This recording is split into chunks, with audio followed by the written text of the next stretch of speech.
राधे राधे। आपने अभी तक 1 मिनट की वीडियो 30 सेकंड की वीडियो में वृंदावन को देखा होगा, लेकिन मैं आज आप लोगों को वृंदावन की गलियों में पूरे 10 मिनट के लिए लेके चलती हूँ। क्यों? क्योंकि मैं आप लोगों को एक बात बता दूँ, अगर आप लोग वृंदावन घूमने जा रहे हो तो मत जाओ, प्लीज़ मत जाओ। क्यों? क्योंकि वृंदावन में ना पागल रहते हैं, और वो पागलपन यहाँ देखो कौन सा है। मैं बोलूँगी नहीं, बस आप लोग सुनो। तो देखा कैसे पागल रहते, यहाँ आके सभी पगला जाते हैं। और ये वीडियो मैं खास उन लोगों के लिए बना रही हूँ जो वृंदावन नहीं जा पाते, जैसे बूढ़े हो गए, बुज़ुर्ग हो गए, जो नहीं जा पाते, जो वृंदावन के दर्शन नहीं कर पाते, उनके लिए है। तो अगर आपको नहीं देखना तो भी देख लो ना यार। कान्हा जी को ही देख रहे हो, वो आपको देखे, आप उनको देखो, इससे बड़ा सुख क्या ही होगा। तो हम लोग आ गए हैं इस्कॉनिक टेम्पल, जहाँ का मधुर भाव, भक्ति, भजन आपको झूमने पे मजबूर ही कर देगा। आपके पाँव वहाँ रुक ही नहीं सकते। कम से कम एक बार तो आपके पाँव जरूर झूमेंगे। जी हाँ, बिल्कुल सही, एक बार तो जरूर। और ये देखो, राधा रानी की मूर्ति और कृष्ण भगवान जी की मूर्ति साक्षात ऐसी लगती है जैसे अभी निकल के हमें वो गले लगा लेंगे। कितनी अच्छी बात है। और जगन्नाथपुरी की भी सारी लोक कथा बताई गई है, जो कहानी है वो बताई गई है। शायद मुझे भी उतनी अच्छी तरीके से बताना नहीं आता, क्योंकि उनकी जो कथाएं हैं ना, वो शायद मेरी पूरी ज़िंदगी होते होते तक मैं ना समझ पाऊँ। और ये हमारे कृष्ण भगवान के लिए चंदन पीस रहे हैं। इसको मैंने लास्ट वीडियो में आपको बताया था कि मैंने कुछ खाने का समझ लिया था। उसके बाद हम लोग आ गए प्रेम मंदिर, क्योंकि प्रेम मंदिर मुझे दिन में रात में जाना अच्छा लगता है, लेकिन उस वक्त हमारे पास टाइम नहीं था, लॉन्ग वीकेंड था, तो बस भीड़ तो आप लोग देख ही सकते हो। मैं सोच रही थी सारे, मतलब जितने भी हमारे सनातनी हैं, जितने हमारे कृष्ण भक्त हैं, वो सब के सब लगता है एक ही टाइम पे वृंदावन आ गए थे। तो प्रेम मंदिर में इतनी भीड़ तो मैं क्या ही बताऊं। लेकिन एक बात है कि अगर आप कभी भी मंदिर जा रहे हैं तो सिर्फ रील्स के लिए मत जाइए। अगर आपको रील्स बनानी है, वीडियोस बनानी है, देखिए यादें सभी रखते हैं, वीडियोस सभी रखते हैं, लेकिन पहले दर्शन कीजिए। पहले उनके चरणों के, उनके हाथ पाँव के, उनके आँखों के दर्शन कीजिए। जब आपका मन भर जाए ना, वैसे भरने वाला तो नहीं है, लेकिन उसके बाद रील्स बनाइए। क्योंकि अगर आप जा रहे हैं और सिर्फ रील्स बना रहे हैं तो उसका कोई मतलब नहीं बनता। आप वहाँ गए नहीं, बस आप होकर आ गए। वहाँ अगर आप डूबे नहीं ना उनमें, तो आपका जाना व्यर्थ ही है। सच में बुरी लगेगी बात, लेकिन हाँ। तो मैं आप लोगों से इतना कहना चाहूँगी कि जाओ और उन पलों को महसूस करो, मिलो उनसे, और वो मिलेंगे तुम्हें। बस एक बार महसूस करके तो देखो, क्योंकि वो इतने अच्छे हैं कि कृष्ण भगवान का सिर्फ नाम लेने से ही वो आ जाएंगे। आप एक बार राधे राधे, राधे कृष्णा करके देखो, आपको ऐसा लगेगा उन्होंने आपके सर पे आके हाथ रख दिया है। इवन मैं जब ये रिकॉर्डिंग कर रही हूँ, रात के 12 बज रहे हैं, लेकिन जब मैंने राधे कृष्ण राधे राधे किया तो मुझे ऐसा लगा कि कृष्ण जी आके मेरे सर पे ही हाथ रखे हुए हैं। तो यहाँ पे हमारे राम जी की, हमारे कृष्ण जी की, और कृष्ण जी की नहीं, राम जी की सारी लीलाएं दिखाई गई हैं कि कैसे उन्होंने जन्म लिया, कैसे उन्होंने विद्या ग्रहण की, कैसे उनका विवाह हुआ, कैसे उन सीता माता का जो है हरण हुआ, और कैसे जो है रावण का वध हुआ। ये सब बताया गया है, जो कि बहुत ही रियलिस्टिक था, बहुत ही भावपूर्ण था। बस आप महसूस कीजिए।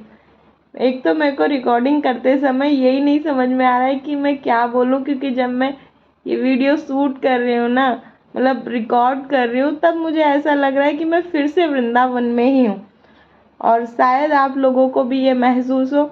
मेरे पास इतनी क्लियर वीडियोस नहीं है, क्योंकि उस वक्त भीड़ बहुत ज़्यादा थी, और जो है मैं जब भी जाती हूँ तो हाँ ये है कि मैं रिकॉर्ड करने से ज़्यादा उनके पास रहना ज़्यादा ज़रूरी समझती हूँ, उनसे मिलना ज़्यादा ज़रूरी समझती हूँ, इसलिए मेरे पास बहुत कम वीडियोस होती हैं।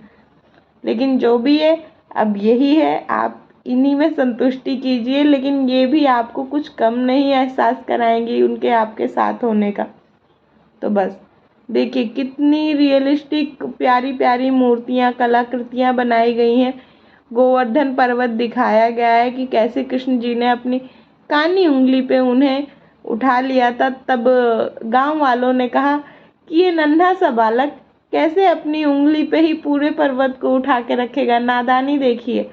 तो सारे गांव वालों ने अपनी लाठी लगा दी थी वहाँ पे। और ये देखो फिर से वृंदावन के पागल, वो कहते हैं ना कहीं और से पागल खाने से आने के बाद तो इंसान ठीक हो सकता है, लेकिन वृंदावन के पागल कभी नहीं ठीक हो सकते। और उसी पागलपन का मुझे भी एहसास हो गया। ये देखो अब हम चल दिए हैं कहाँ, कहाँ ये गलियाँ आपको कुछ याद है? जो वृंदावन गया हुआ उसे गलियाँ तो याद है, और ये नन्हा बालक देखो ऐसा लग रहा है कृष्ण भगवान जी आ गए। तो हाँ ये गलियाँ जो हैं वो श्री बांके बिहारी मंदिर की तरफ जाती हैं। और वहाँ इतनी भीड़ थी कि हमें अपने पैर चलाने की ज़रूरत ही नहीं थी। वहाँ ऐसा लग रहा था कि लोग हमको धक्का दे दे के ही आगे पहुँचा देंगे। छोटे मोटे कुछ जो है लोग अपने अपने कान्हा जी को अपने हाथों में लेके रखे हुए थे। मैंने अपने कान्हा जी को सर पे बैठा लिया था। क्यों? क्योंकि अगर वो छोटे से हैं, अभी 2.5-3 साल के, अगर उन्हें धक्का लग जाता तो चोट लग जाती, इसलिए मैंने उनको सर पे बैठा लिया था। लेकिन दर्शन तो बहुत अच्छे से नहीं हो पाए क्योंकि भीड़ बहुत ज़्यादा थी। लेकिन जितना हुआ, मैंने ये वीडियो कोई और रिकॉर्ड कर रहा था और मैं उनकी आंखों में देख रही थी, मतलब थोड़ी सी मैं स्वार्थी हो गई थी, क्योंकि कहते हैं ना कि उनकी आंखों में देखो तो कुछ देर में वो तुम्हारे साथ चल देते हैं। मुझे लग रहा था कि मैं उनको अपने घर ले जाऊं। सॉरी गाइस, हाँ लेकिन यहाँ मैं थोड़ी सी स्वार्थी हो गई थी। फिर मैंने कहा नहीं ये गलत है। ठीक है, वो तो हर जगह है, पेड़ में, पशु में, पक्षी में, हमारे अंदर भी भगवान है। अगर आप ढूंढो तो हमारे अंदर भी भगवान है। जी हाँ, तो बस अब आप दर्शन कीजिए, अब मैं कुछ नहीं बोलूँगी। उसके बाद क्या हुआ सुनो, हम आ गए कहाँ, कृष्ण बिहारी मंदिर। और यहाँ का जो वातावरण था ना वो मैं बताए नहीं बता सकती, बस आप सुनो, देखो और समझो। क्या ही बोलूँ मैं। बोलो श्री बांके बिहारी धाम की जय, श्री स्नेह बिहारी धाम की जय, और बोलो मेरे लल्ला की जय। मैं पगली किसी ना किसी को तो बुला रही थी, जो मेरे साथ थे उनको मैं बुला रही थी, लेकिन वो नहीं आए। तो मैं क्या, मैं और मेरा लल्ला दोनों भजन में मुक्त हो गए। क्या करना है, यही काम करने तो हम आए हैं। बस अपने पागलपन में चूर रहिए। इस पागलपन से मुझे कभी नहीं निकलना है, आज नहीं, कल नहीं, कभी नहीं। मैं मर जाऊं तब भी नहीं। बस अब श्री के चरणों में स्थान चाहिए और कुछ नहीं। ये देखो, और अब हम चल दिए हैं निधिवन की तरफ। जी हाँ, जहाँ हर किसी सनातनी के मन में ये होता है कि बस एक बार रात बिता लूं, लेकिन ऐसा हो नहीं सकता क्योंकि हम उस काबिल ही नहीं हैं। हम इंसान इतने तुच्छ हो गए हैं ना कि हम कृष्ण भगवान को साक्षात अपनी आँखों से देख ही नहीं सकते, उनको बस महसूस कर सकते हैं। तो सत सत नमन उन गोपियों को, सत सत नमन उन 7 सहेलियों को, और सत सत नमन हमारी राधा रानी को, और सत सत नमन हमारे कृष्णा जी को।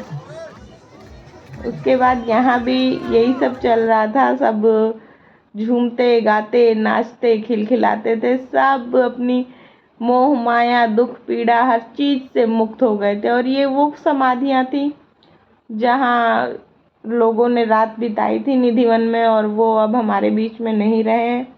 और ये बंसी चोरी राधा रानी मंदिर है। जहाँ कृष्ण भगवान की बंसी चुरा के राधा रानी ने यहाँ छुपा दी थी। कितने नटखट थे दोनों। ये लीलाएं काश हमने अपनी आंखों से देखी होती। देखी क्यों नहीं होगी, किसी कीड़े मकोड़े के रूप में, किसी जानवर के रूप में हमने देखी होगी, क्योंकि 83 करोड़ योनियों को गुजर के हम इंसान रूप पाए हैं, तो देखा तो होगा हमने भी। उसके बाद यहाँ कृष्ण जी की लीलाएं लिखी हुई थी कुछ। और वृंदावन में ये हमारा लास्ट स्टॉप है, जो कि यमुना नदी है। मैं आपसे रिक्वेस्ट करती हूँ कि अगर आप लोग वृंदावन जाएं तो प्लीज़ कूड़ा कचरा यहाँ वहाँ ना फेंकें। कम से कम अपनी तरफ से तो इतनी सफाई रखें, क्योंकि बहुत गंदी हो चुकी है यमुना नदी। तो प्लीज़ ख्याल रखें और इधर उधर कूड़ा ना फेंकें। चलो अगले संडे मिलती हूँ। राधे राधे, हर हर महादेव।